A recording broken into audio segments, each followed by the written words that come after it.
Tengo que decirles que para mí es un privilegio y una gran alegría poder compartir esta mañana con ustedes algunos aspectos sobre el legado del cristianismo, la manera en que el cristianismo ha cambiado el mundo en el que vivimos. Les voy a adelantar que el tema es un tema bastante amplio.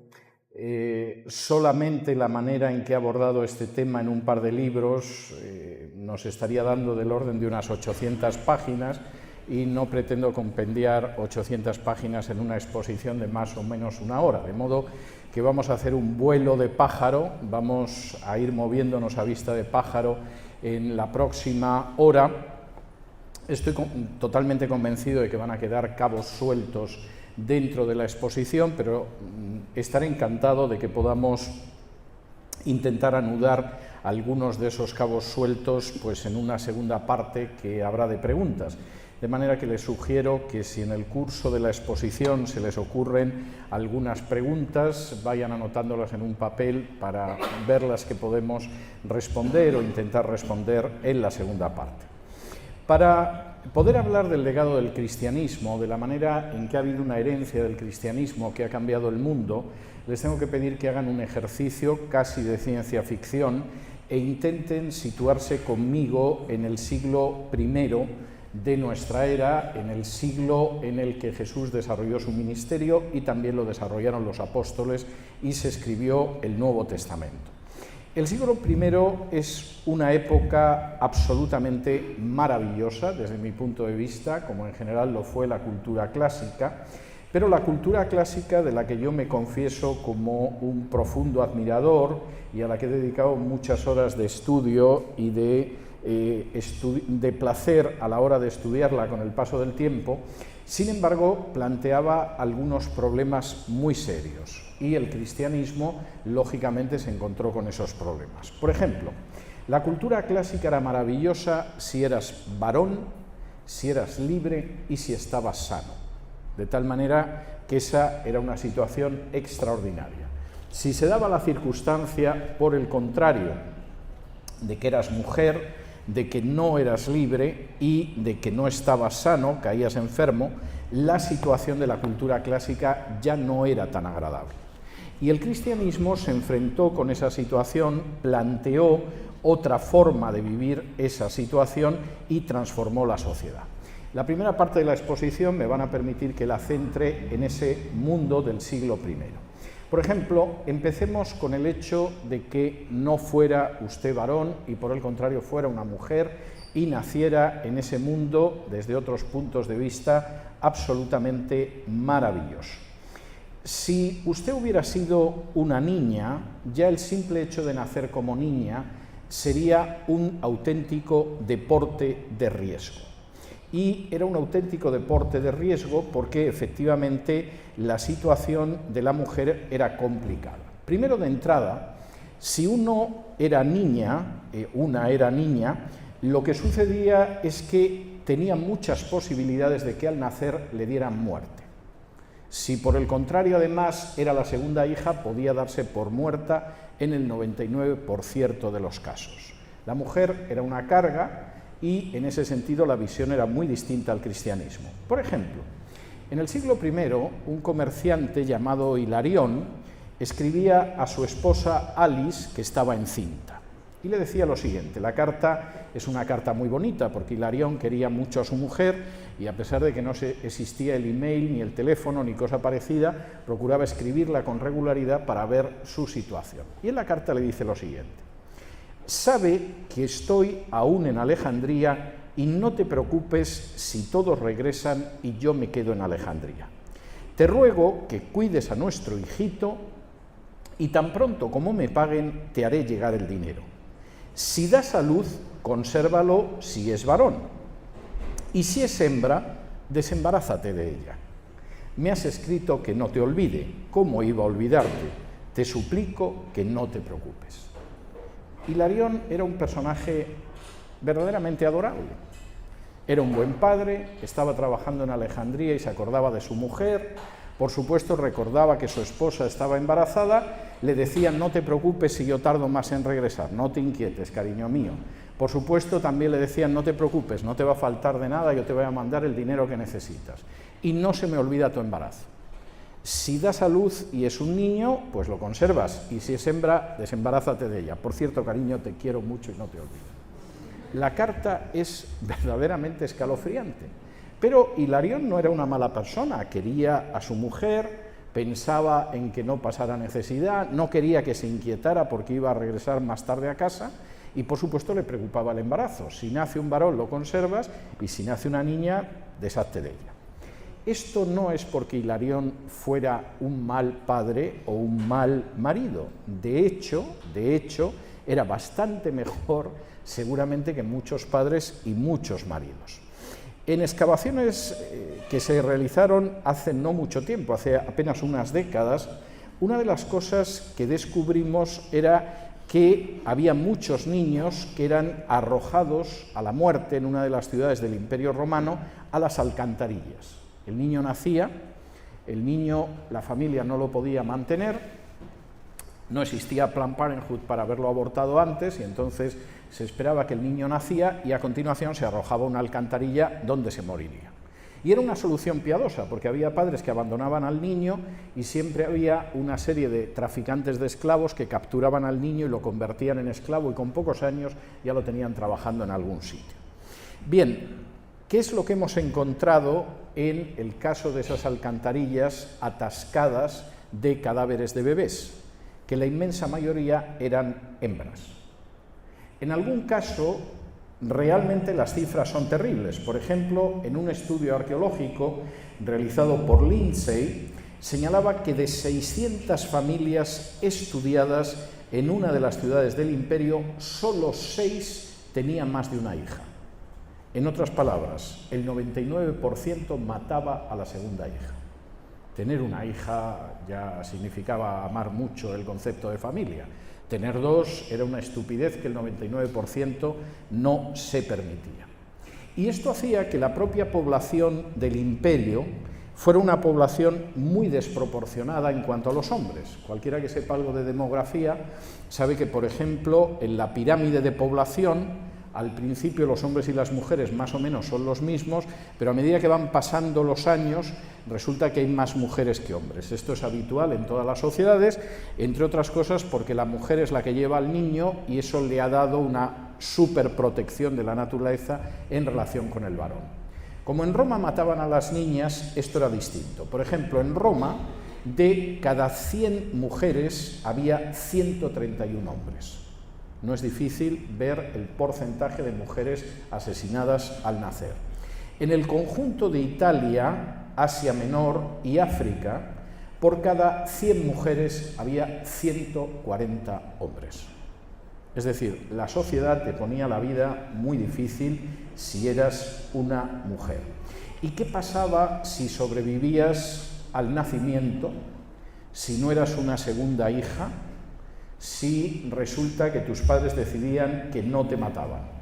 Bueno, pues la situación no era fácil, porque las niñas se casaban siendo literalmente niñas. Por ejemplo, Octavia se casó con 11 años y era de la clase alta. Imagínense que la situación de mujeres de la clase baja era mucho peor.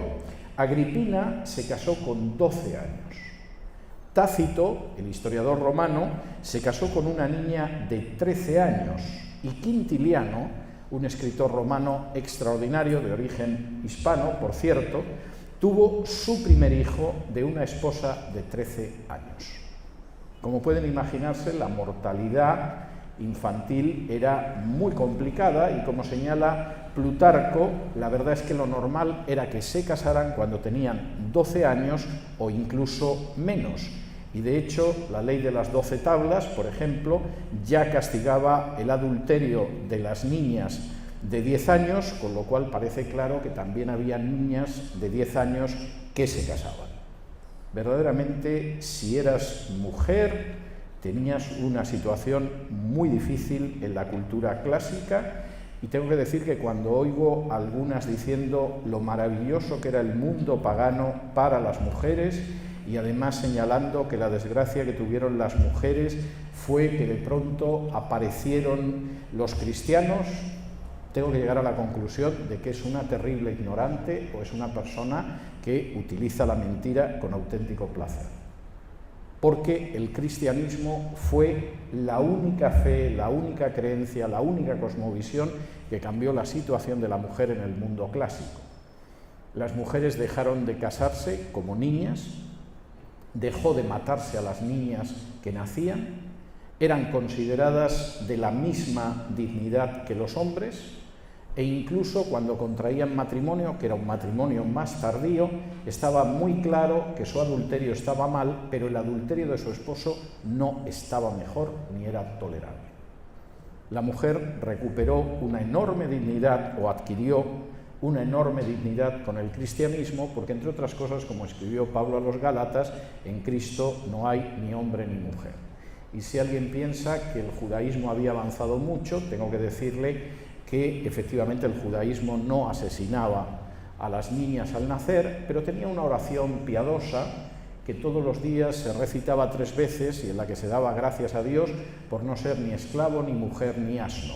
Es decir, tampoco la situación de las mujeres era especialmente envidiable. Empezó a ser una situación humana con el cristianismo. Lo mismo sucedió con la esclavitud. Generalmente la idea que tenemos de la esclavitud a veces es más o menos espantosa, pero desde luego no es ni punto de comparación con lo que era la esclavitud en el mundo clásico. Por ejemplo, Columela, que era un especialista en agricultura, uno lee todavía los libros de agricultura de Columela y se da cuenta que puede aprender mucho de agricultura que no sabía, era un personaje extraordinariamente avaricioso y codicioso, que desde luego no tenía ningún problema en que los esclavos se le murieran de hambre, porque era como la batería que puedes tener en el móvil. Si se gasta la batería, la recargas, si se muere el esclavo, pones otro. Y en este sentido consideraba que no había darle mucho que comer, porque eso al final encarecía el producto agrícola, y su idea era la misma de Catón el Viejo. Realmente uno piensa lo que debía ser esclavo con cualquiera de los dos, trabajando como mínimo de sol a sol, con una comida escasa y mala, y esperando a ver si tenías suerte y te morías de una vez y te liberabas, y desde luego la suerte de los esclavos no era envidiable. En algún caso, además, los esclavos lo pasaban peor. Por ejemplo, cuando uno ve la descripción de la vida de los esclavos en las historias de Diodoro Sículo, los esclavos que trabajaban en las minas, los esclavos que trabajaban en las minas eran verdaderamente aquellos a los que explotaba Columela o Catón el Viejo, eran afortunados comparados con los de las minas. Por lo menos les daba el sol, por lo menos respiraban aire puro y desde luego no se pasaban su vida metidos docenas y docenas de metros por debajo de tierra. Y por cierto, quisiera recordar que cuando Juan escribe Apocalipsis está en la isla de Patmos, donde los deportados trabajaban como esclavos en ese tipo de minas. Es verdaderamente un milagro que Juan no acabara muerto en cualquiera de los corredores de las infames minas de la isla de Patmos. Pero la situación de los esclavos era terrible. Por ejemplo, era normal que se flagelara a los esclavos. Marcial, un gran escritor de obras satíricas, en sus epigramas se dedica a hacer chistes sobre lo divertido que es ver cómo se ponen los esclavos cuando los azotan. Plinio el Viejo nos ha contado en su Historia Natural cómo a veces se mutilaba a los esclavos por pura diversión. Simplemente de pronto decías, ¿y qué pasa si le cortamos una mano al esclavo? Tú, córtale una mano. Lo cual es verdaderamente para echarse a temblar. Y además había una serie de normas que eran tremendas. Por ejemplo, si se iniciaba una investigación judicial y en el curso de esa investigación judicial había sospechas sobre el esclavo, siempre se le torturaba. Se partía de la base de que el esclavo no iba a decir nunca la verdad, o sea que vamos a estirarle los miembros, a azotarlo, etcétera, etcétera. ¿Qué sucedía si, por ejemplo, en una casa donde había varios esclavos, el amo aparecía muerto? Legalmente se daba muerte a todos y cada uno de los esclavos. Y, por ejemplo, Tácito, en sus anales, lo cuenta en relación con el asesinato de Pedanio II, un acomodado romano. A Pedáneo II lo asesinaron y ejecutaron a sus 400 esclavos. En ocasiones era el propio amo el que ejecutaba a los esclavos. Resulta que el esclavo había huido, se había llevado algo, quizá ya era un viejo y molestaba, y entonces podía perfectamente ejecutarlo. Y por supuesto los esclavos, tanto hombres como mujeres, tenían que someterse de manera clara a los deseos sexuales de sus amos. Ahora, ¿qué es lo que encontramos en el Nuevo Testamento frente a esto? Curiosamente, en el Nuevo Testamento hay referencias a los esclavos como seres humanos. Los esclavos son hermanos que no dejan de ser seres humanos ni hermanos en Cristo por el hecho de ser esclavos.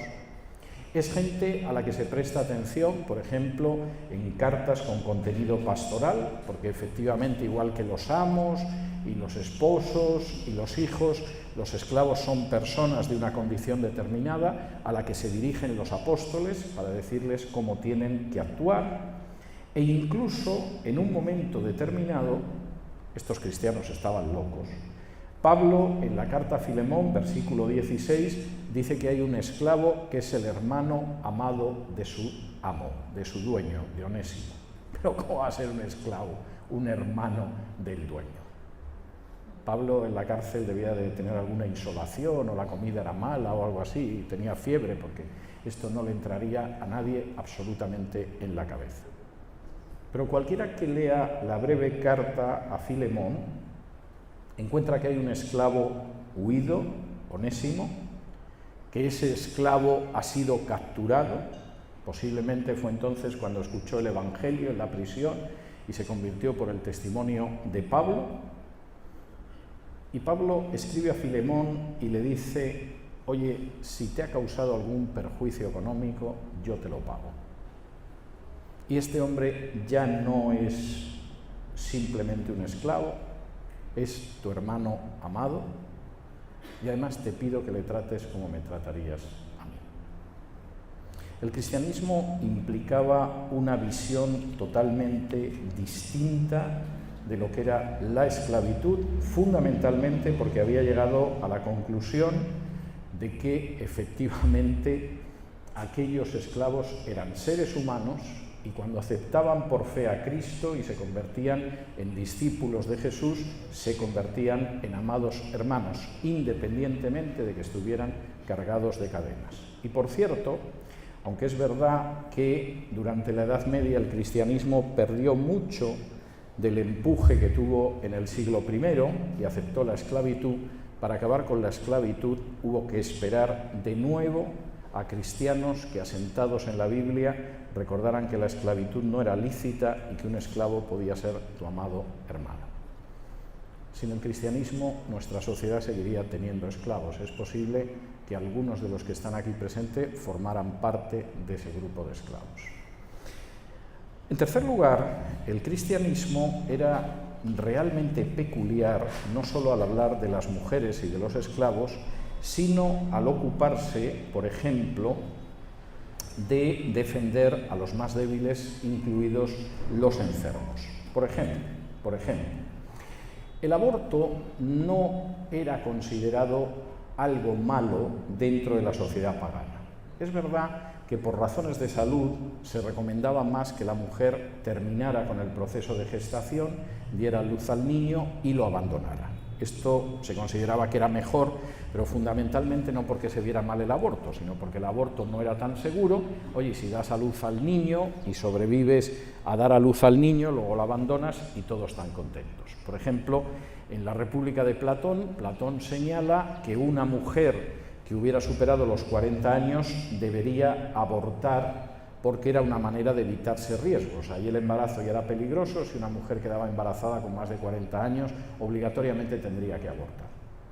Y Aristóteles pensaba lo mismo, es decir, hay un momento, lo cuenta en su Política, o sea que además esto tenía que ser una política de Estado, en que una mujer llegaba a cierta edad y tenía efectivamente que abortar. Y por supuesto la sociedad romana lo aceptaba en aquellos casos en que no quedaba muy bien que se viera que una mujer que no era tu esposa había quedado embarazada de ti.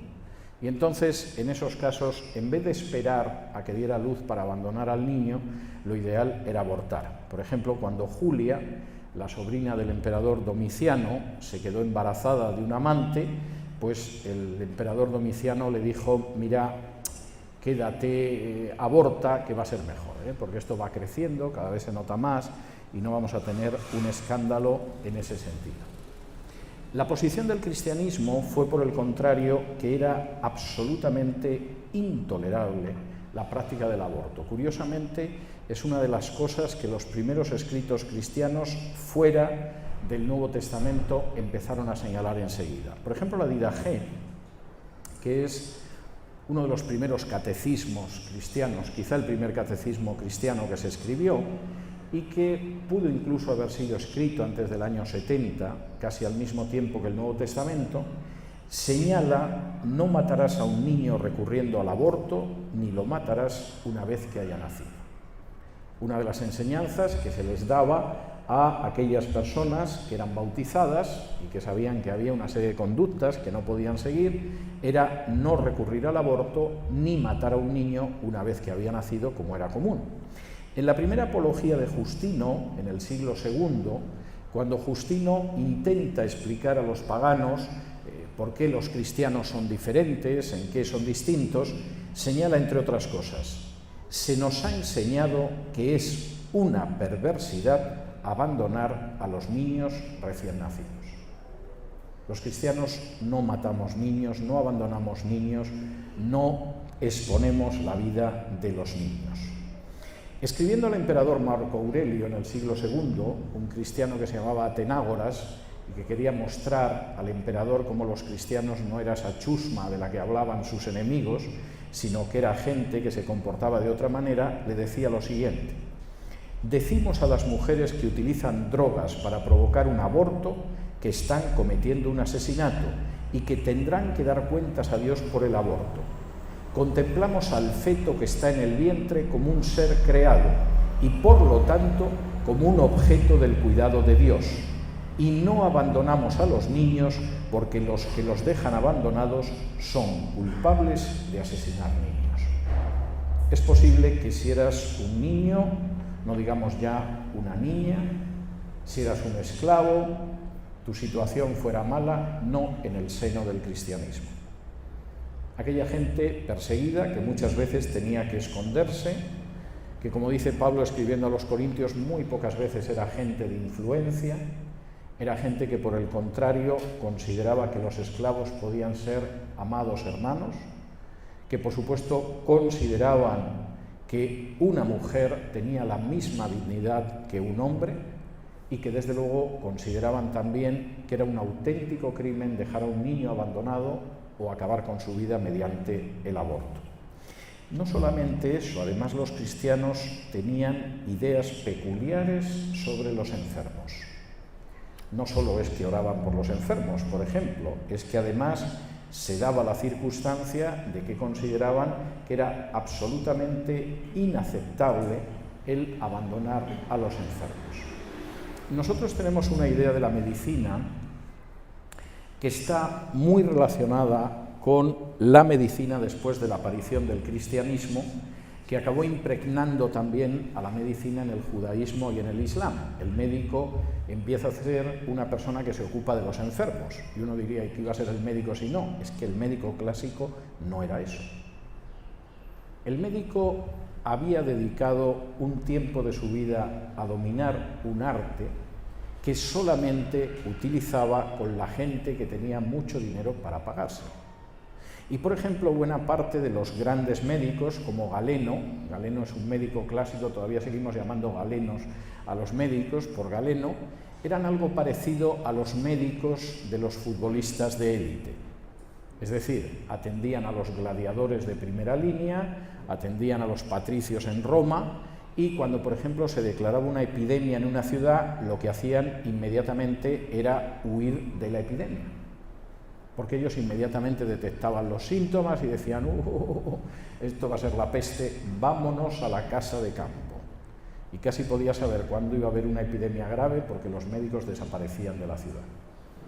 Esto provocaba reacciones curiosas. Por ejemplo, en el año 165, durante el reinado del emperador Marco Aurelio, se produjo una terrible epidemia y se calcula que en algunas partes del imperio pereció entre la tercera y la cuarta parte de la población.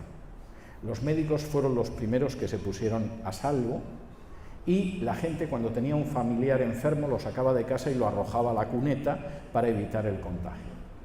Todos no. Los cristianos recogían no solo a sus enfermos, sino también a los enfermos paganos. Dionisio de Alejandría, señalando la conducta de los cristianos hacia los enfermos, escribió lo siguiente: desde el mismo inicio de la enfermedad, echaron a los que sufrían de entre ellos y huyeron de sus seres más queridos, está hablando de la población normal del imperio, arrojándolos a los caminos antes de que fallecieran, y trataron los cuerpos insepultos como basura, esperando así evitar la extensión y el contagio de la fatal enfermedad, pero haciendo lo que podían, siguieron encontrando difícil escapar. Esa era la conducta normal. Los cristianos recogían a los enfermos, incluso los que no eran cristianos, y cuidaban de ellos. Cuando en el siglo IV el emperador Juliano se convirtió en señor del Imperio Romano e intentó restaurar el paganismo, en las cartas que escribe a los sacerdotes paganos se queja de que los perversos galileos, es decir, los cristianos, no solamente atienden a sus enfermos, cosa que vosotros no hacéis, sino que además atienden a los nuestros. Y por supuesto se queja de que gente que se comporta de esa manera es un rival terrible en términos espirituales. La llegada del cristianismo implicó una diferencia absolutamente extraordinaria a la hora de ver a los otros seres humanos. Donde la cultura clásica veía un esclavo y lo llamaba res, palabra que en español ha pasado para los animales, para las vacas, por ejemplo, pero que en latín simplemente significa cosa. El esclavo no es un ser humano, es una res, es una cosa. El cristianismo dijo que podían ser incluso amados hermanos si efectivamente habían decidido aceptar a Jesús. Donde el paganismo consideraba que las mujeres eran un estorbo, podemos tener una mujer en casa, pero no más, y ya sabes que te quiero mucho, Alex, pero si es una niña, desembarázate de ella. El cristianismo no solo acogió a las mujeres, sino que además se dio la circunstancia de que les dio un lugar en la congregación. Cuando uno lee el último capítulo de la carta a los romanos, en que Pablo empieza saludando a colaboradores diversos, casi la mitad eran mujeres. Esto es una locura desde el punto de vista de la cultura clásica. O sea, Pablo era un sujeto indeseable que además estaba loco. No es sorprendente que lo acabaran ejecutando, se lo merecía. Y donde la cultura clásica consideraba que, por supuesto, algo tan débil y tan frágil como el feto podía ser destruido. Y desde luego los enfermos son esos seres que arrojamos a las cunetas, no sea que nos contagien. El cristianismo no solo se ocupaba de esos seres abandonados, que formaban parte de sus filas, sino que también iba a buscar a aquellos que habían sido arrojados a las cunetas y que eran absolutamente paganos. Ciertamente el cristianismo cambió muchas cosas. Incluso aquellos que profesamos un inmenso respeto a la cultura clásica, hoy en día no podríamos defender a la cultura clásica frente a los cambios que el cristianismo acabó imponiendo. Ahora, el legado del cristianismo no acaba en lo que fue el siglo I. Es más, tengo que decir que en el siglo IV se produjo un maridaje entre el cristianismo y la cultura pagana, y a partir de ahí, efectivamente, lo que acabó sucediendo es que el cristianismo perdió mucho, por no decir casi la totalidad, de su capacidad para transformar la sociedad en que vivía.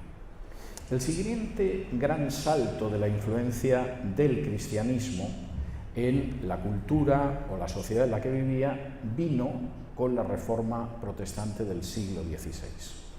La Reforma implicó que el mundo se iba a ver de otra manera y que esa manera era la manera que surgía de las Escrituras, no de la tradición católica, no del sincretismo religioso de los siglos de la Edad Media, sino a partir de lo que decía la Biblia. Podría estar hablando horas sobre la parte del legado de la Reforma y me quedan 20 minutos, de modo que voy a intentar dar algunas pinceladas al menos para que entiendan ustedes esto. Por ejemplo, la Reforma volvió a la Biblia y se encontró con que la educación era importante. A lo largo de la Edad Media, por supuesto, la educación no era importante. Había quedado prácticamente ceñida a los clérigos.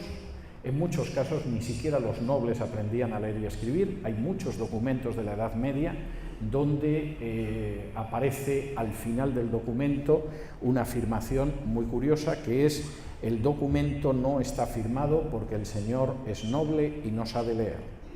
Y eso generalmente lo hacía el sacerdote que administraba las donaciones del noble, que no sé si sabía lo que estaba donando siquiera porque no podía leer el documento. Pero evidentemente la idea de la educación estaba proscrita. Pero la Reforma regresó a la Biblia y de pronto se encontró al inicio de la Biblia con un libro como el de Josué, en cuyo capítulo primero y a partir del versículo 8, Dios le dice a Josué que para que efectivamente su vida discurra por el camino correcto y sea una vida plena y una vida que verdaderamente resulte adecuada a los ojos de Dios, tiene día y noche que meditar en el libro de la Torá, en el libro de la ley. ¿Y cómo meditas en algo que no puedes leer? De manera que una de las primeras cosas que los reformadores vieron desde el principio es que la gente tenía de entrada que empezar a leer y escribir, porque era la única manera de que tuviera acceso a la palabra de Dios contenida en la Biblia y era la única manera de que sus vidas fueran unas vidas dignas de vivirse. En el año 1536 se abrió en la ciudad reformada de Ginebra la primera escuela pública, obligatoria y gratuita de la historia. Niños y niñas por igual tenían que acudir a la escuela de Ginebra para aprender a leer y escribir, porque era la única manera de que pudieran leer y estudiar las Escrituras. En 1547, en la Confesión de Fe escocesa, que como ustedes se pueden imaginar era una confesión de fe que hablaba de la divinidad, de la justificación por la fe, de los sacramentos, etcétera, etcétera, se contiene una disposición para que en todos los pueblos se abra una escuela adjunta a la Iglesia, de tal manera que los niños aprendan a leer, escribir y otras materias. Y en todas las ciudades se abra una universidad que también tenga esa relación con la Iglesia. La educación es una educación que se dispara. Esto tiene mucha importancia. Les voy a poner un ejemplo. Cuando los españoles llegaron en busca de oro y gloria, si alguien les dice que llegaron a América repartiendo caramelos y para difundir el Evangelio, no se lo crean, es mentira y se lo dice un español. Cuando llegaron en busca de oro y gloria, ¿por qué ellos dicen en sus fuentes que buscaban el oro y la gloria? Si uno lee un libro maravilloso como La conquista de Nueva España, de Bernal Díaz del Castillo, que era un sujeto locamente valiente, él reconoce que venía a buscar oro y gloria. Y no mentían. Los que han mentido son los españoles que han venido después, pero los que vinieron eran muy claros sobre lo que había. Cuando él vino, la inmensa mayoría de la población española era analfabeta. Cuando el Perú se independizó de España, más del 90% de los españoles no sabía leer ni escribir y, por supuesto, la gente de Perú tampoco. Los españoles no discriminaban, eran tan analfabetos a aquel lado del Atlántico como a este lado del Atlántico.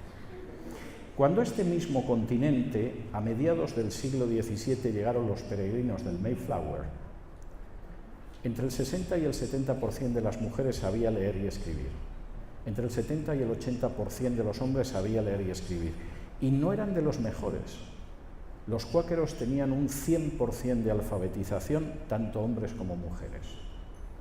Y algunos se preguntan por qué hay tanta diferencia entre el norte y el sur de este continente. Bueno, cuando aquí decidieron tener escuelas públicas, los protestantes europeos llevaban 3 siglos de ventaja. no se cubre una ventaja de 3 siglos en unas décadas. Las primeras leyes de educación pública en Hispanoamérica son o de muy finales del XIX o ya muy avanzado el siglo XX.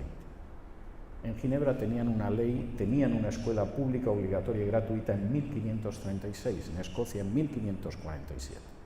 Y eso marca una enorme diferencia entre las naciones.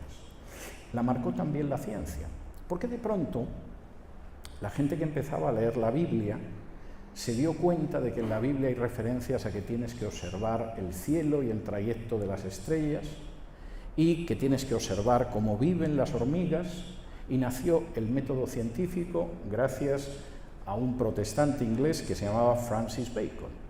El método científico es la observación de la naturaleza para extraer principios generales.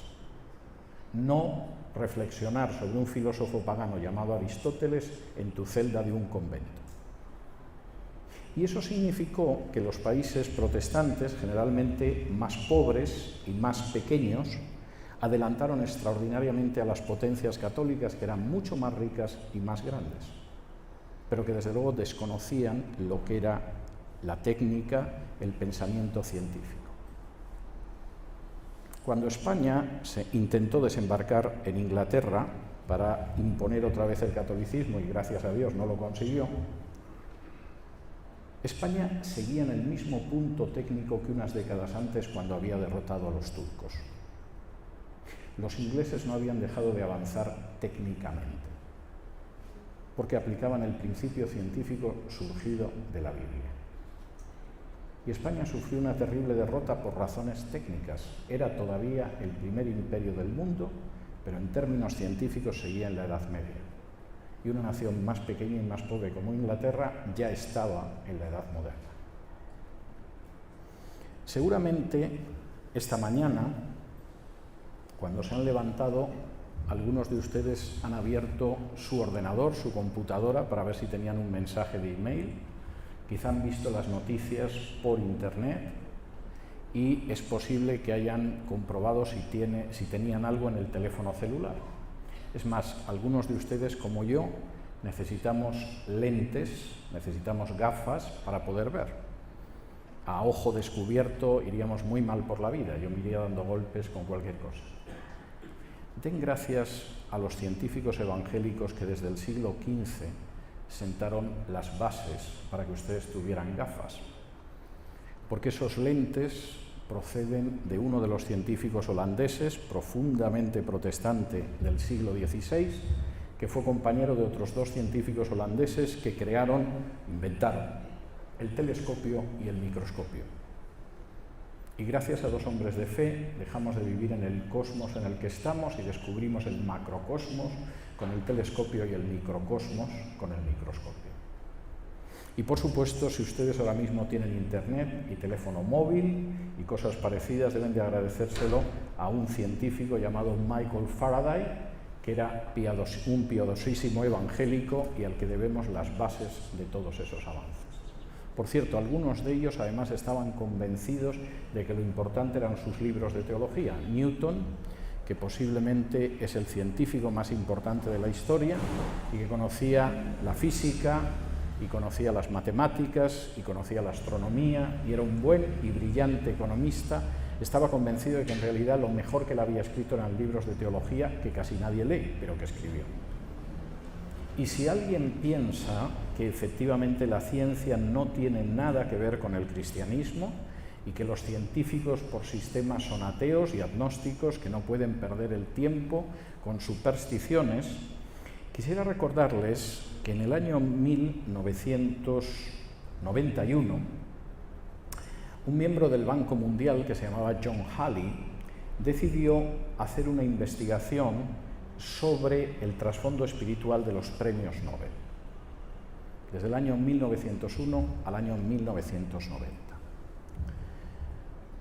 Como era importante que el premio Nobel fuera serio, excluyó el premio Nobel de la Paz, porque claro, hay años que se lo dan a Martin Luther King, pero hay años que se lo dan a un terrorista, y excluyó los premios Nobel de literatura, porque hay veces en que el premio Nobel de literatura es muy digno y otro año se lo dan a Bob Dylan, y entonces decidió centrarse en lo que yo llamo los premios Nobel serios.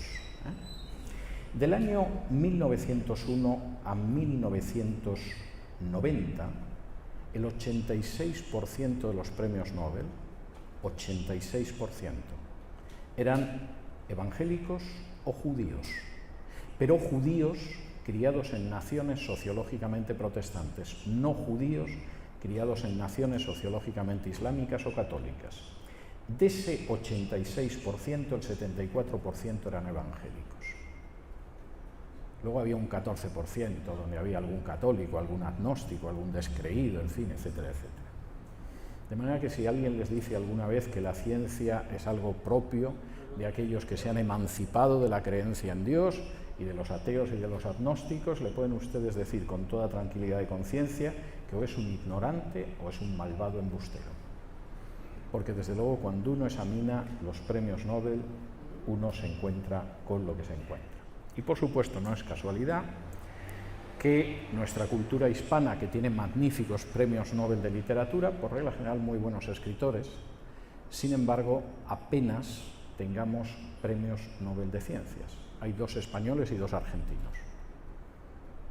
Para el resto de los países de habla hispana el premio Nobel no existe. No es extraño, nunca tuvimos una reforma. ¿Por qué tendríamos que haber avanzado como las naciones reformadas? Igual que no avanzamos en el terreno de la educación y de la ciencia, tampoco avanzamos en la libertad frente al despotismo. Déjenme que les cuente un episodio de la historia de la Reforma para que vean cómo el cristianismo cambió la historia. En el año 1538, ha llovido mucho desde entonces, 1538, las autoridades de Ginebra decidieron expulsar de Ginebra al reformador Juan Calvino. Como ya eran algo reformadas, lo expulsaron, es decir, no lo metieron en una mazmorra, no lo sometieron a tortura, no lo quemaron en una estaca, sino que le dijeron que se fuera marchando él y sus colaboradores, porque, hombre, algo de reforma querían, porque la Iglesia de Roma era algo absolutamente imposible de comprar. Pero Calvino parecía que se tomaba muy en serio esto de la reforma y le invitaron a que se fuera. Apenas Calvino salió de la ciudad de Ginebra, un cardenal que se llamaba Sadoleto escribió a las autoridades de Ginebra para recomendarlas que regresaran a los brazos amorosos de la Iglesia de Roma. Ya que os habéis librado de este hereje, lo mejor que podéis hacer es regresar a Roma. Las autoridades de Ginebra habían expulsado a Calvino, pero eso no quiere decir que fueran de todo estúpidas, de modo que le pidieron a Calvino que leyera la carta del cardenal Sadoleto y le respondiera.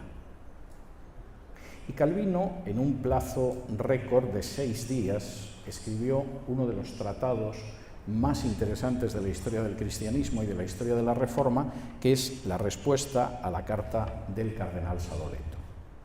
No les voy a explicar toda la carta de Calvino al cardenal Sadoleto, porque supongo que quieren llegar a tiempo a la cena de Navidad, y si empiezo a explicar esto, pues esto me puede llevar mucho tiempo. Pero sí me voy a detener en uno de los aspectos. Y es que es un aspecto que marca la idea de la supremacía de la ley. El cardenal Sadoleto partía de la base de que la supremacía la tiene la institución. Tenéis que regresar a Roma porque a la cabeza de Roma está el Papa.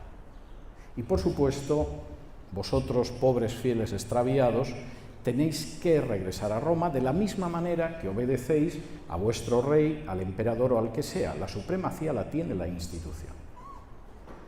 El punto de vista de Calvino, que conocía la Biblia, era que la ley está por encima de la institución, porque él había leído la Biblia.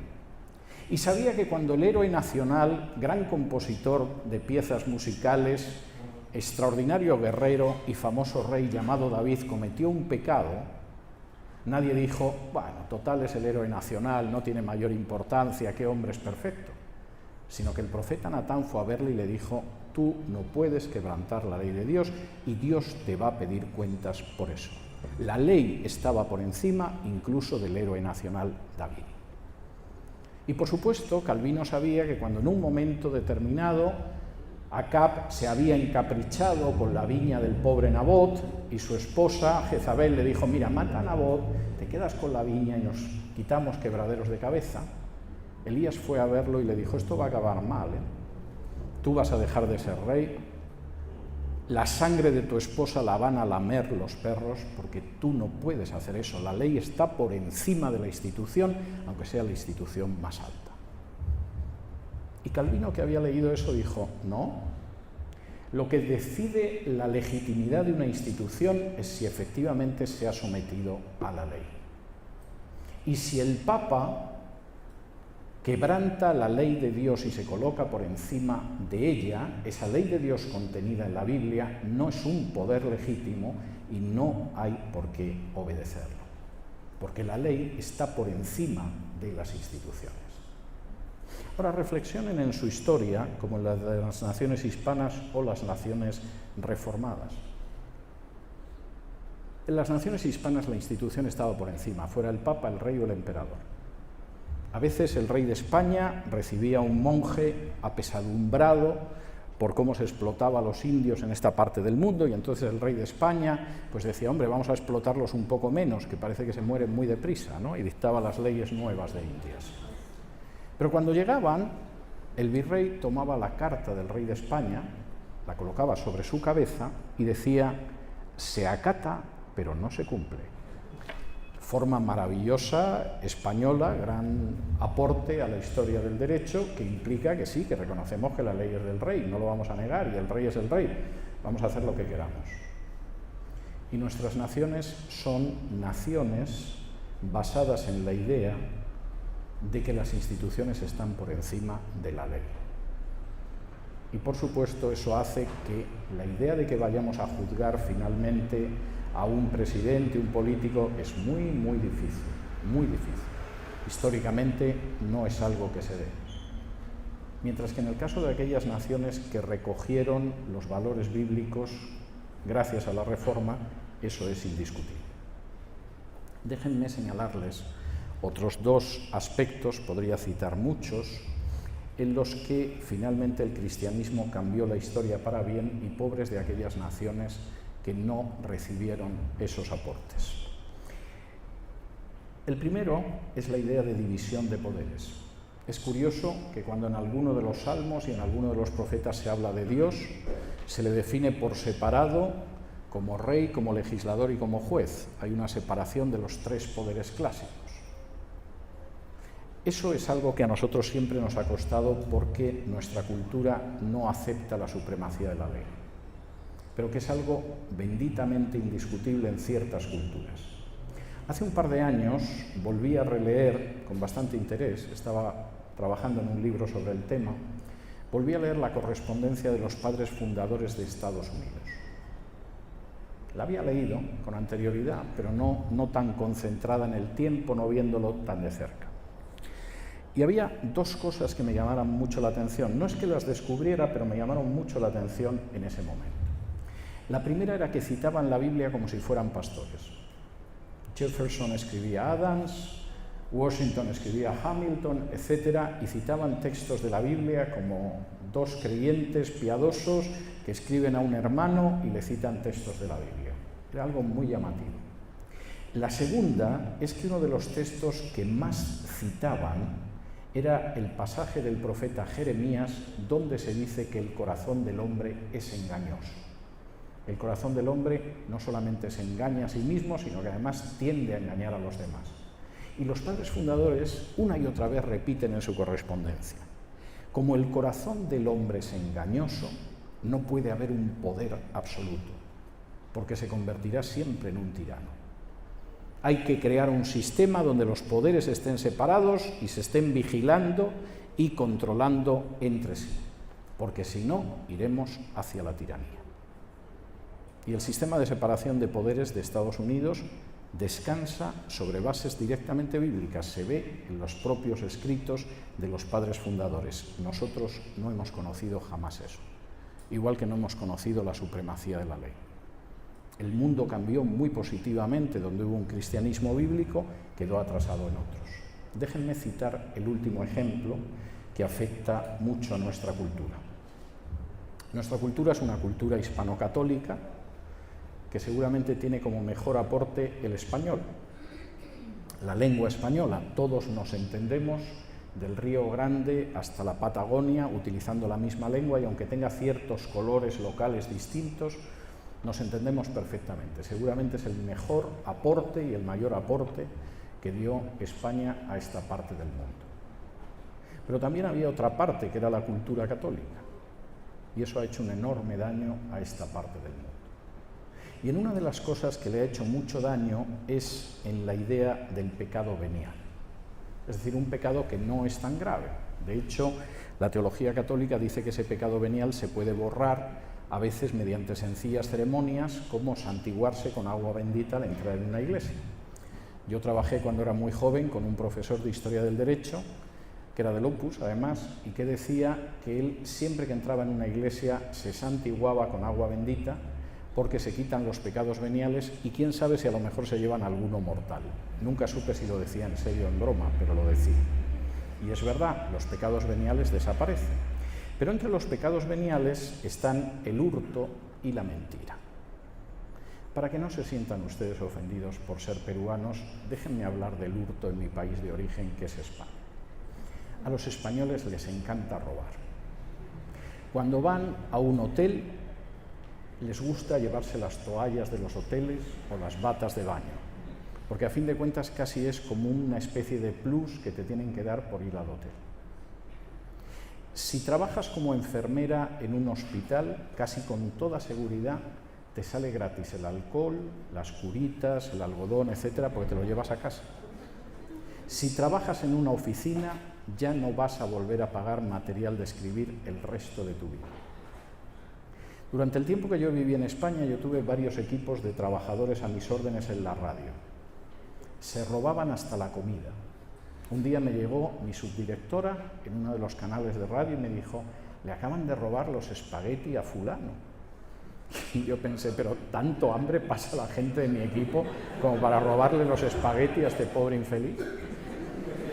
Yo tuve que poner cerradura en mi despacho porque me robaban los libros. Un día llegué y yo tenía una edición facsímil del Nuevo Testamento griego de Erasmo y la robó alguien. Y estoy convencido de que el único que podía leer griego en esa radio era yo. La robó por el gusto de llevarse un libro raro y además que nadie le iba a castigar por ello. Esa es una cultura habitual. En la época de la transición en España había un actor muy bueno que era humorista. Yo llegué a entrevistarle un par de veces en la radio, que hacía algunas historias cómicas y iba contando historias de estas graciosas, que está solo el actor, el micrófono y la gente se ríe. Y en una de las historias acababa la historia con una oración. Llegaba al final de la historia contando su vida y entonces inclinaba piadosamente la cabeza y decía: Dios mío, no me des, pero ponme donde haya. Es algo terrible, es toda una declaración de que el hurto es un pecado venial y no tiene importancia. Señor, no me des, tú con que me pongas donde yo pueda echar la mano, ya estoy servido. Es terrible cómo esa cultura de considerar que es venial el hurto está extendida en nuestra cultura hispanoamericana. Hace 3 años yo estaba en la playa, en Florida, que es donde vivo, con mi hija, que había venido a pasar unos días conmigo. Y mi hija estaba paseando por la playa mientras yo estaba ahí tumbado, escondiéndome del sol, y de pronto viene y dice: papá, no sabes lo que he visto, papá. Iban 2 chicas, dos hispanas, y de pronto una de ellas se agacha en la arena y dice: ¡un iPhone! El Señor me acaba de regalar un iPhone. En la cultura de esta muchacha, la idea de que el iPhone pudiera ser de alguien no entraba. Se lo había encontrado y para ella. Oro y gloria, y iPhone y comunicaciones. Sucede lo mismo con la mentira. Otro pecado venial que forma parte de nuestra cultura. La mentira no tiene importancia siempre que no nos mientan a nosotros. Ahí puede la cosa ponerse fea, pero si no, la mentira no tiene ninguna relevancia. Nuestros políticos los mienten, sabemos que nos mienten y los seguimos votando. Somos prácticamente la única cultura que lo hace, porque además sabemos que nos mienten. Al principio puede que nos engañen, pero al cabo de cierto tiempo ya sabemos que nos están mintiendo, pero los seguimos votando. Llevo cerca de 40 años estudiando la historia de Hispanoamérica, que es una historia apasionante. Era apasionante antes de que llegaran los españoles, se convirtió en increíblemente apasionante con la llegada de los conquistadores españoles y no ha dejado de ser requete apasionante hasta el día de hoy. No he encontrado un solo caso, ni uno, en ningún país de Hispanoamérica, ni uno, de un político que por mentir viera que se acababa su carrera política.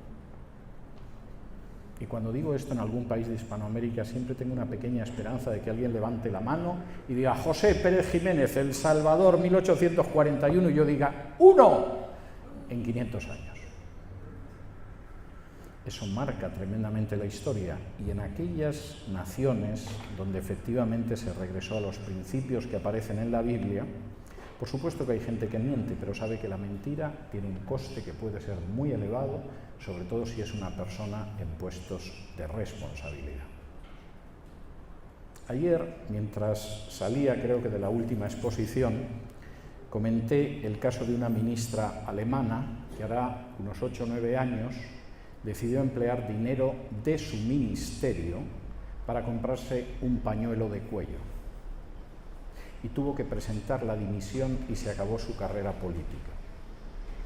Y alguien decía, pero por un pañuelo, no, por utilizar el dinero de los ciudadanos para comprarte un pañuelo. Si quieres un pañuelo, págalo con tu dinero.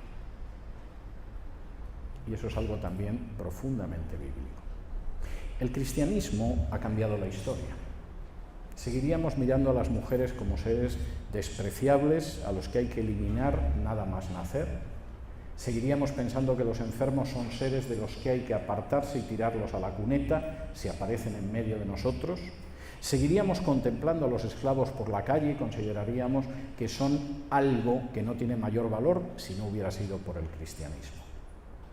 Pero también nuestro mundo no hubiera avanzado, no conocería el cosmos, no habría conocido el descubrimiento del avance tecnológico, no sabría lo que son los avances educativos y científicos, no habría profundizado en la construcción de sistemas libres y democráticos sin el cristianismo. Y aquí aparece una cuestión que ustedes tienen que plantearse como algo personal. Independientemente de lo entretenida o aburrida que haya podido ser mi exposición, no pretende ser solo una exposición histórica. Ustedes tienen que reflexionar a lo largo de estos hechos para comprender hasta qué punto están ayudando a transformar su sociedad. Su sociedad es una sociedad que está recibiendo el impacto de ustedes como creyentes y que por lo tanto está cambiando, modificándose, transformándose como otras sociedades a lo largo de la historia, ¿o no es así? Están actuando ustedes como sal y como luz en una sociedad que todavía sigue arrastrando siglos y siglos de un sincretismo religioso que, según la parte del Perú en la que estás, es más católico que pagano y según otras partes es más pagano que católico.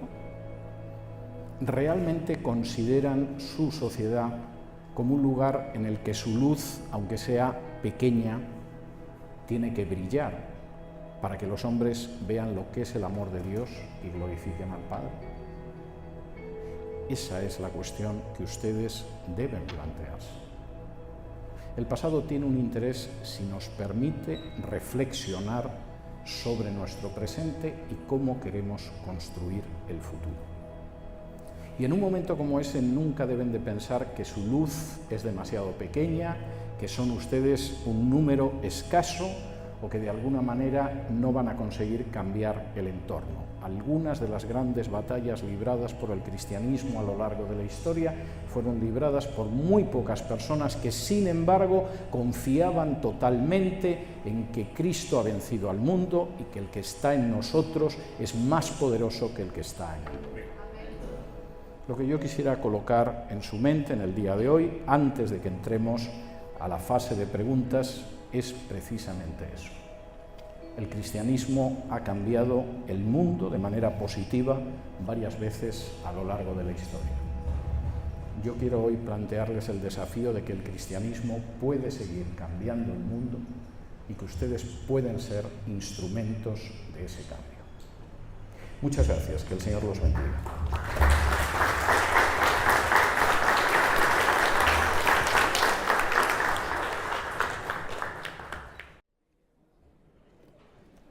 Vamos a empezar. Voy a empezar con algo que no tiene que ver con el tema, pero supongo que surgió ayer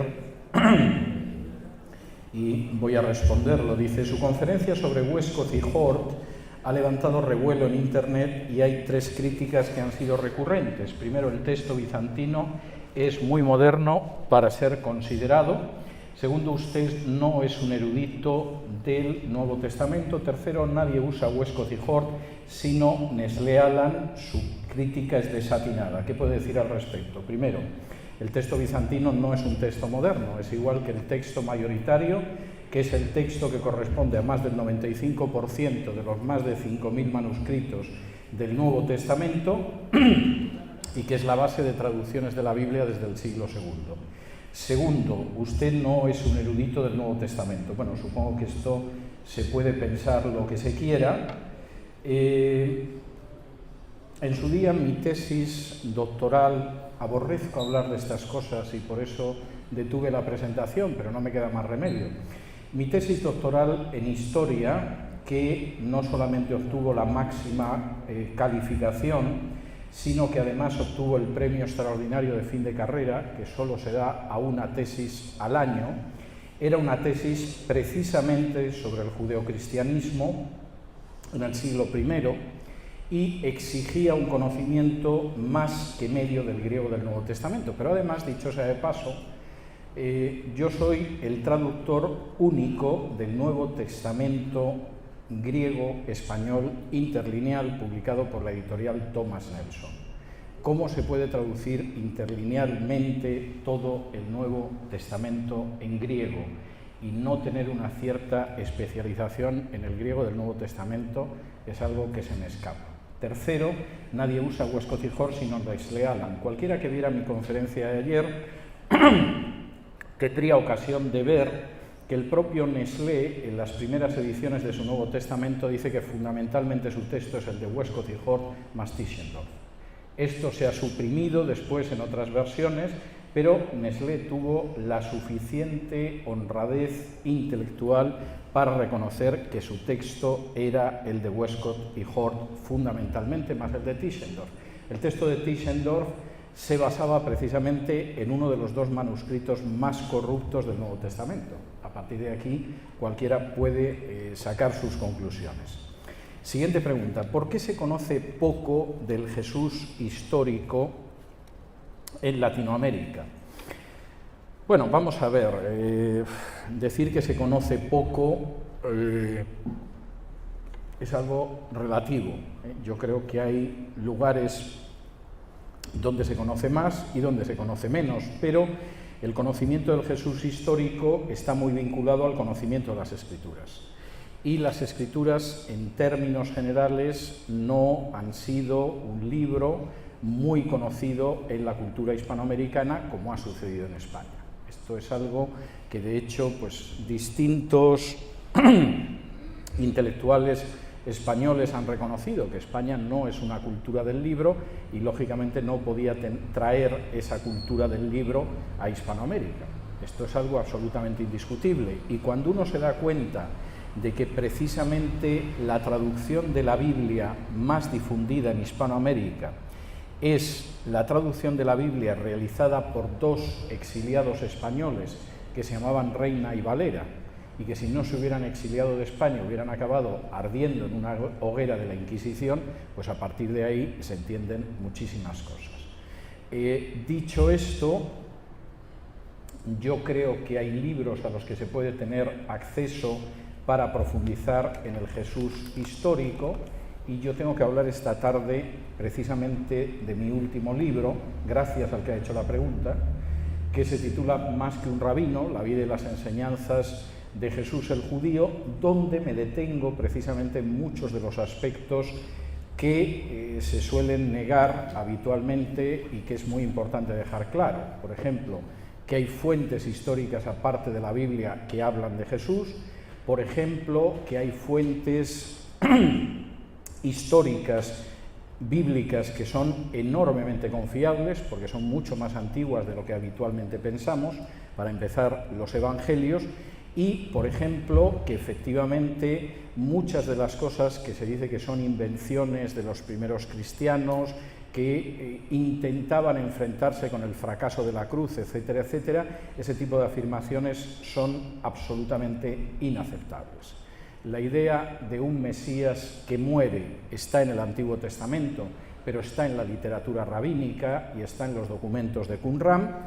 La idea de un Mesías que volvería por segunda vez después de su muerte aparece también en la literatura rabínica y, como muchas otras cuestiones, que algunos autores críticos intentan explicarlas como que realmente lo único que sucede ahí es que los cristianos, ante el fracaso de Jesús, tuvieron que inventarse una salida. La historia lo que muestra es exactamente lo contrario a ese tipo de afirmaciones. Creo que es importante enfrentarse con ello y, por supuesto, que podemos conocer el Jesús histórico y sería muy interesante que se conociera. Podríamos concluir que en aquellos países donde se desarrolló la Reforma protestante están más avanzados que los otros donde no. Yo creo que eso tiene poca discusión, sinceramente. Y en mi país de origen, en España, hay un debate recurrente sobre lo bien que lo hicimos los españoles a diferencia de los que colonizaron el norte de este continente. Entonces lo hicimos mucho mejor, éramos más humanos, más nobles, en fin, trajimos el Evangelio, etcétera, etcétera, ¿no? Mientras que en el norte eran unas malas personas, en fin, de todo, herejes, etcétera. Yo generalmente pongo un ejemplo que creo que, sin necesidad de dar más argumentos, zanja esta cuestión. En la época de la Guerra Fría, Alemania quedó dividida en dos naciones. Una era la República Federal Alemana, que era capitalista, y la otra era la República Democrática Alemana, que era comunista. Para cualquiera que quisiera escuchar la propaganda comunista, la Alemania comunista era muy superior a la capitalista. De hecho, se acercaba a ser un paraíso socialista en contraposición al infierno capitalista que era la República Federal Alemana. Estos eran los argumentos. Pero cuando uno miraba los dos países, resulta que la gente que estaba dispuesta a cruzar la frontera, incluso arriesgando su vida, era la gente que venía de la Alemania comunista hacia la Alemania capitalista.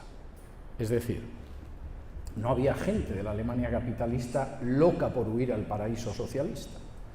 No tuvieron que levantar un muro en la Alemania capitalista para que la gente no escapara hacia el paraíso comunista. Y desde luego nadie arriesgaba la vida por pasar al paraíso, era todo lo contrario. Luego los apologistas del comunismo podían decir lo que quisieran, pero cuando uno miraba los dos sistemas estaba claro de qué sistema huían y hacia qué sistema se iban. Ahora miren ustedes el mapa de América del Norte. Tienen una América al sur del Río Grande que es hispano-católica, no es pobre. Países como Argentina, como Brasil, incluso como el Perú, son países que podrían funcionar muy bien y ser muy prósperos. Son más ricos que muchos de los países más avanzados. Al sur del Río Grande es hispano-católico, al norte del Río Grande es protestante. ¿La gente de dónde huye? ¿Reciben ustedes muchos canadienses y norteamericanos que se juegan la vida en la frontera del Río Grande para pasar a Hispanoamérica? ¿Tienen ustedes un problema con la cantidad de ilegales que vienen de Texas a vivir al Perú? La gente de Connecticut se la encuentran ustedes en el supermercado porque vienen huyendo del infierno herético y protestante del norte, ¿o es al revés? Al final es Estados Unidos el que tiene que colocar un muro porque la gente está dispuesta a jugarse la vida para huir del paraíso hispano-católico hacia el norte herético y malvado. Pues es exactamente lo mismo. Y es fácil de ver. Sí, hay algunos norteamericanos jubilados que se van a vivir a México, pero la cosa no pasa de ahí. Y eso demuestra finalmente cuando las bases culturales son o las bases sociales son bases que efectivamente merecen la pena o realmente son bases en las que hay una carga de miseria, de pobreza, de insuficiencia espiritual que al final provoca la desgracia de los pueblos. Observen ustedes el panorama y luego me dicen de qué parte de América huyen hacia la otra, porque al parecer mis compatriotas están convencidos de que es al revés. Dice, ¿cómo nació el proyecto o su proyecto de un interlineal griego-español? Bueno, nació porque yo siempre vi una necesidad y la necesidad fundamental era que no había ningún Nuevo Testamento interlineal que recogiera el texto mayoritario. El único Nuevo Testamento interlineal griego-español que existía en aquel entonces era el de la Cueva, que tenía como base el texto de Nestlé Aland. Y la traducción podía ser buena, pero luego la base textual era una base deficiente y me parecía que había una necesidad, y fue cuando yo empecé a trabajar, y me llevó años, en el Nuevo Testamento interlineal griego-español. Esa es la razón. Por cierto, Nuevo Testamento interlineal donde se señalan las diferencias con otras traducciones del Nuevo Testamento últimas y donde aparece además la referencia a los textos en que eso se apoya. Pero creo que está bien de publicidad en ese tiempo. ¿Cree usted que una persona se debe dedicar un tiempo a su actividad secular y al final necesariamente debe dedicarle de lleno a las cosas de Dios, dejando su actividad secular? Creo que cada persona tiene que buscar lo que Dios le dice para su vida y obedecerlo. Yo creo que hay personas a las que Dios llama a un trabajo secular y ese trabajo secular es lo que tiene que hacer en su vida, y creo que hay gente a la que el Señor llama a un ministerio de tiempo parcial o de tiempo total, y esa persona tiene que someterse a lo que el Señor le muestra para su vida. No creo que haya una regla general. Yo personalmente vivo por fe, no dependo de ninguna denominación, misión, iglesia, etcétera, etcétera. Creo que en mi caso concreto es lo que tengo que hacer y es lo que el Señor me ha mostrado, pero no se me ocurriría decir que mi caso es un ejemplo de lo que tiene que hacer todo el mundo. Y que si alguien, por ejemplo, es sostenido por una denominación, una iglesia o una misión, está mal. No creo que sea así. Creo que cada uno tiene que buscar aquello para lo que el Señor le quiere. Y puede que el Señor quiera que sea un humilde maestro de escuela.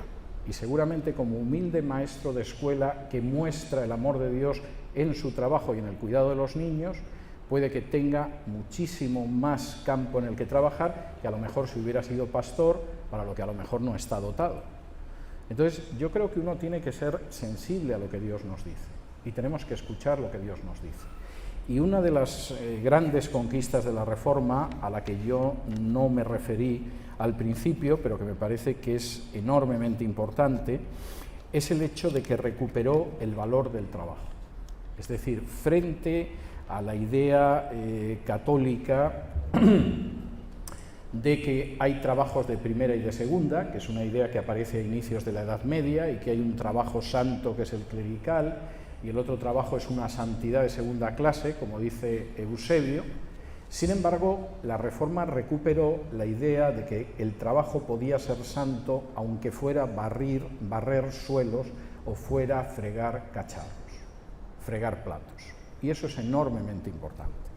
Y la Reforma lo descubrió porque cuando empieza a leer la Biblia se da cuenta de que antes de la caída ya Dios le encomendó a Adán que cultivara y cuidara del jardín del Edén, del huerto del Edén. Y por lo tanto el trabajo es algo santo, sea el que sea. Y los textos de Lutero, de Calvino, de Tyndale y de autores puritanos insistiendo en que la persona que está cuidando las ovejas en el campo o enseñando en una escuela o el ama de casa que se dedica a recoger las cosas y a limpiar es tan santo como el del pastor que predica, es una idea absolutamente bíblica a mi juicio. No muy extendida en el mundo hispano evangélico, porque el mundo hispano evangélico es un mundo que mayoritariamente ha salido de la Iglesia Católica, pero muchas veces la Iglesia Católica no ha terminado de salir de los evangélicos hispanos. Y sin saberlo mantienen hábitos y conductas que son las propias de la sociedad hispano-católica en la que viven, pero no son las conductas que deberían seguir de acuerdo con la Biblia. Hay una última pregunta, porque no nos queda más tiempo y voy a responder a esta. Dice: hermano Vidal, ¿podría contarnos su testimonio brevemente? Gracias, y voy a intentar agotar los 2 minutos que me quedan más o menos. Yo nací en una familia católica, me eduqué en un colegio católico, de hecho yo hice la primaria, parte de la primaria, al final de la primaria y el bachillerato en un colegio católico. Espiritualmente la Iglesia Católica no me satisfacía, era algo que me dejaba muy vacío, y a los 14 años conocí a los Testigos de Jehová. Y estuve en los Testigos de Jehová hasta los 19 años, casi 5 años. ¿Cómo salí de los Testigos de Jehová? Gracias a mi conocimiento del griego del Nuevo Testamento. Y voy a intentar explicar esto porque creo que merece la pena contarlo. Cuando yo llegué a la universidad y yo quería presentar las doctrinas de los Testigos de Jehová a mis compañeros, me encontré sobre todo con un problema. Y era que cuando yo citaba la Biblia me decían: bueno, ¿y por qué crees que la Biblia es la palabra de Dios y no es el Corán o la Bhagavad Gita o cualquier otro texto religioso? Y yo entonces dije: bueno, tengo que encontrar alguna manera de mostrar a esta gente que la Biblia es la palabra de Dios. Entonces dije: bueno, yo creo que el argumento más sólido son las profecías cumplidas. La Biblia contiene profecías y se han cumplido, y me voy a centrar en las profecías sobre Jesús, porque si le empiezo a hablar de la destrucción de Babilonia y de Nabucodonosor y tal, estos se me pierden. Pero de la vida de Jesús algo les suena, han visto alguna película, en fin, no es difícil mostrarles la profecía que se escribió siglos antes y que se cumplió en la vida de Jesús. Y entonces compré un paquete de fichas y empecé a ir buscando profecías mesiánicas y apuntarlas en las fichas. Y además iban ordenadas por libros del Antiguo Testamento, desde Génesis a Malaquías. En paralelo a esto, yo había estudiado griego además clásico, aunque habíamos traducido también del Nuevo Testamento, en el bachillerato. Y además con la máxima calificación los 2 años que lo estudié. Me daba mucha pena perder el griego, y es de esas cosas que dices: si dejo de leer en griego durante 2-3 años voy a olvidar lo que aprendí. Y compré un Nuevo Testamento en griego y todos los días leía 2 o 3 capítulos en griego, fundamentalmente para no perder el griego. Entonces sucedieron 2 cosas muy interesantes. La primera es que empecé a descubrir profecías mesiánicas que cumplía el propio Jehová, no un Dios creado que era Cristo, como enseñaba la teología de los Testigos de Jehová.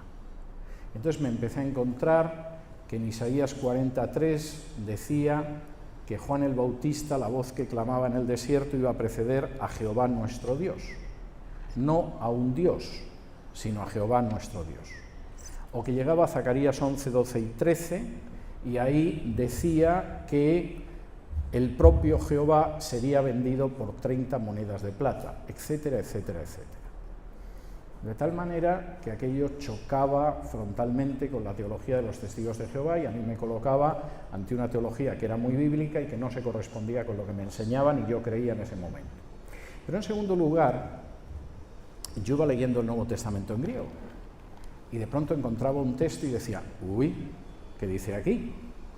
E iba a la versión del Nuevo Mundo de los Testigos de Jehová y veía que lo habían cambiado con todo el descaro del mundo. Y al cabo de un cierto tiempo dije: bueno, esta gente no tiene vergüenza, es decir, para mantener su teología no ha tenido el menor problema en alterar el texto de la Biblia. Yo me marché de los Testigos de Jehová, que inmediatamente me calificaron de anticristo. Me han llamado cosas peores, pero ellos me calificaron de anticristo, y empecé a buscar porque no sabía dónde buscar.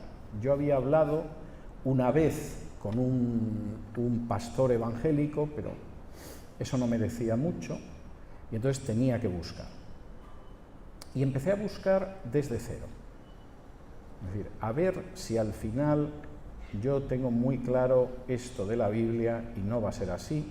Y esas fueron unas semanas en las que examiné el judaísmo, volví a releer la Biblia, hasta leí el Corán y algún otro texto religioso.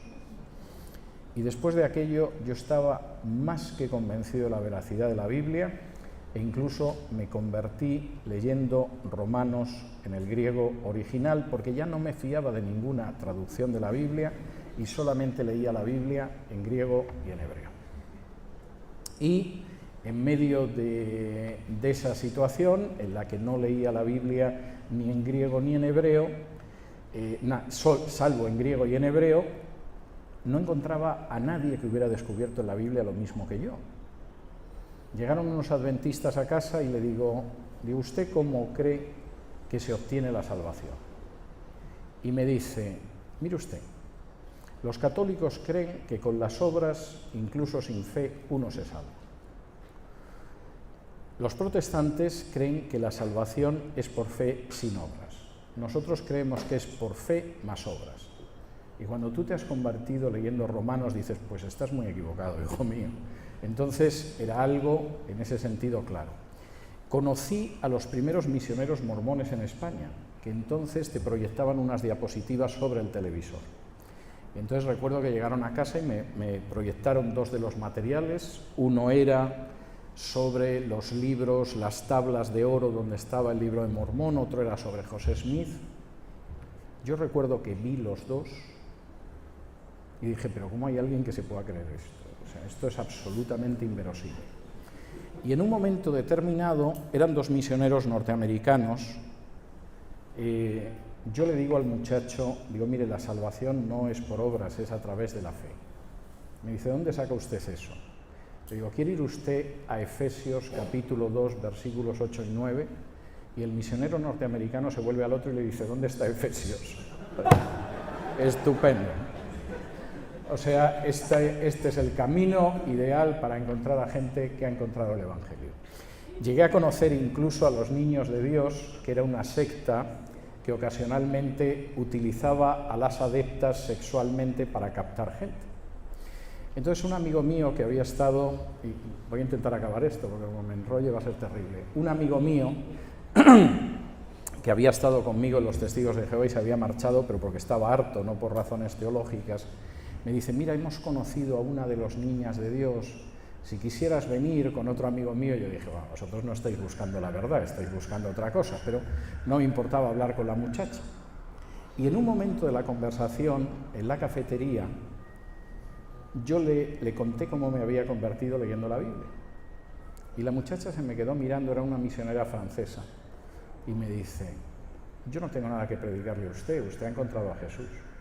A mí me interesa la gente que no lo ha encontrado. Mis dos amigos se quedaron muy frustrados porque al final vieron que no iban a tener una aventura con la misionera, que era una francesa bastante guapa, pero no se me olvidarán aquellas palabras, usted no necesita escucharnos a nosotros porque usted ya ha encontrado a Jesús.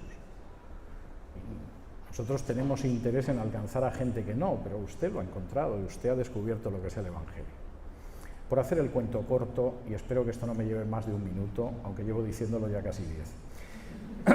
En aquella época que no había internet, ni teléfonos móviles, teléfonos celulares, la gente todavía escribía cartas. Yo escribía muchas cartas, a veces varias cartas al día. Y en un periodo de vacaciones, que era el mes de agosto de 1977, en que yo me había convertido, pero no tenía ni idea de hacia dónde ir, yo generalmente bajaba a la calle en la que vivía con mis padres, llegaba a una avenida y cuando torcía hacia la izquierda había una oficina de correos donde yo echaba las cartas. Pero aquel día de pronto cuando iba bajando dije, el caso es que yo creo que hay un buzón de correos a la derecha, vamos a cambiar el camino y voy a echar ahí las cartas. Llegué al buzón de correos, eché las cartas y cuando levanto la vista veo que en la acera de enfrente había un local pequeñito que ponía Capilla Evangélica. Estaba abierta la puerta, era un sábado por la mañana, había dos hermanas barriendo el local, yo cruzo, digo, mira, con estos no he hablado, seguramente no me va a servir de nada, pero tampoco pierdo nada por hablar con ellos. Entonces, crucé, las mujeres me dicen que tenían culto el domingo por la tarde, a las 6, a las 6:30. Y yo dije, bueno, pues vengo y lo veo. Siguiendo la buena costumbre de los testigos de Jehová de llegar mucho antes al Salón del Reino de lo que habitualmente llegan los evangélicos a sus iglesias, aunque la hora del culto era a las 6:30, a las 6:05 yo ya estaba en la puerta de la iglesia. Y me encuentro con que no había nadie en la puerta, que poca seriedad tenían estos evangélicos, y encima dentro ya estaban cantando, y dije, bueno, esta me ha dado mal la hora, no merece la pena, me vuelvo a mi casa. Y cuando me iba a dar la vuelta dije, bueno, ya que estoy, ya entro, ¿no? Me va a ver todo el mundo al entrar, que es lo que no quiero, pero bueno, ya que estoy. Entonces cruzo la puerta de entrada y había 3 puertas de madera. Y digo, bueno, vamos a ver cuál de las 3 puertas de madera es la puerta que me lleva al interior de esta iglesia. Empujo una puerta de madera, que era una puerta falsa, y se oyó un blom que debió de salir hasta la calle. Yo salí despedido a la calle corriendo como diciendo, vamos, ahora es para entrar, voy a ser el que ha hecho el ruido. Pero, de todas formas, cuando estaba en la calle dije, mira, ya que estás aquí, entra y que sea lo que Dios quiera. Entonces entré y era un culto libre de hermanos. No sé si alguno de ustedes sabe cómo es el culto libre de hermanos, pero en vez de ser un culto más ordenado como en otras denominaciones, es un culto libre en el cual antes de participar de la Cena del Señor, uno se levanta y ora, otro se levanta y comparte un texto de la Biblia, otro se levanta y pide un himno. Y yo veía aquello y yo decía, pero ¿qué demonios de orden es este? O sea, yo quisiera entender exactamente cuál es el orden de la reunión. Se levanta uno ahí y ora, ahora se levanta uno ahí, se pone a comentar la Biblia, ahora de pronto cantemos el himno 32, o sea, ¿esto qué es? Y cuando acabó el culto, yo me quedé retrasado al lado de la puerta, que había un pequeño armario con libros, a ver si se me acercaba alguien y me decía algo, y se acercó un joven que era un par de años mayor que yo, me saludó y me dice que había un culto de oración y de estudio bíblico el miércoles, y le dije, bueno, yo voy a volver, ¿no? Vamos a ver, porque con lo de hoy yo no me he aclarado en absoluto por dónde va esta gente. Pero al día siguiente, que era lunes y que yo estaba de vacaciones, salgo a dar un paseo cerca de mi casa y me encuentro con este joven, que también estaba de vacaciones, que llevaba a pasear a un niño pequeño de una hermana de la iglesia, y me dice, mira, yo vivo aquí al lado y si me dejas dejar al niño con su madre, vamos a mi casa y charlamos. Y a mí me pareció muy bien. Pero como estaba harto de gente de sectas que empiezan diciéndote tiene usted la razón y luego te van diciendo todo lo contrario, a ver si te lavan el cerebro, decidí que yo me iba a limitar a hacerle preguntas. Y nos sentamos en su habitación y empecé a disparar una batería de preguntas sobre él. Y para sorpresa mía, todas las respuestas que me daban era exactamente lo que yo había encontrado en la lectura de la Biblia. No me lo podía creer. Al cabo de 2 horas, como yo tenía que ir a casa a comer, y era la época en que los hijos llegábamos a la hora que nos decían a casa, le pedí al muchacho que me prestara algunos libros, tenía una pequeña biblioteca de libros cristianos, y me volví para casa y le dije que volvería el miércoles. Y efectivamente volví el miércoles, y después de hablar con uno de los ancianos le dije que quería bautizarme, etcétera, etcétera. Pero pasó el tiempo y como 1 año y pico después, yo le dije a este muchacho que es el hermano que yo desearía para todas aquellas personas que se convierten durante el primer año de su conversión.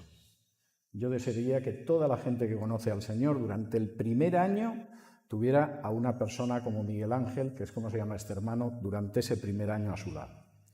Y entonces un día le digo, oye Miguel Ángel, digo, tú a mí no me conocías de nada, no sabías mi dirección, no tenías mi número de teléfono, y me prestaste una serie de libros y alguno de ellos era caro, había una edición de la Biblia que era bastante cara en piel y todo esto, pero tú no pensaste que te podías quedar sin los libros. Y me contestó, dice, mira, a medida que íbamos hablando, a ti se te iba iluminando la cara de tal manera que yo dije, si le presto los libros, este me los va a devolver. Efectivamente fue así, es cierto. En fin, muchas gracias por todo. Ha sido un privilegio el poder servirles. Muchas gracias.